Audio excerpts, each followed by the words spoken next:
I've talked about this before, and I've seen multiple accounts where someone's child gets hurt or murdered, and they're in the courtroom telling the murderer they forgive him. There was a woman, and we played the video once here, and it's the video starts off, it was on the news, and the video starts off, woman living next to her son's murderer.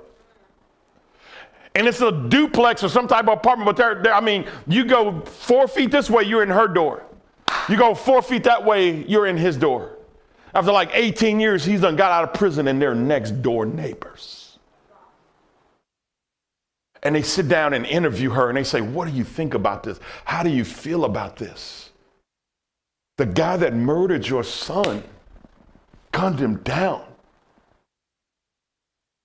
who you had to see in court, is now your next door neighbor. How do you feel? What is your thoughts about this? And she said something that would blow your mind. She said, yeah, it was kind of hard to get him there. I had to write some letters of recommendations, but we was able to get him the apartment.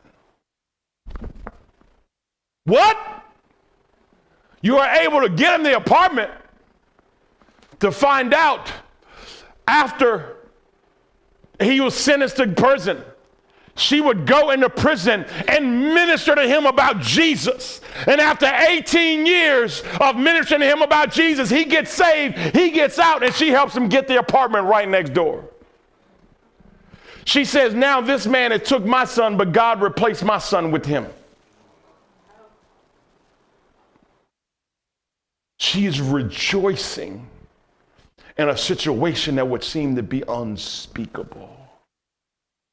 Habakkuk, knowing the destruction that the Babylon army is marching to destroy Israel with the blessing of heaven, he says, even though destruction is coming, even though calamity is coming, even though trouble is coming, I still trust the God of my salvation. Even though the light bill might not be paid, the bank account might not look good, and the doctor's giving a bad report, I'm going to trust the God that controls it all.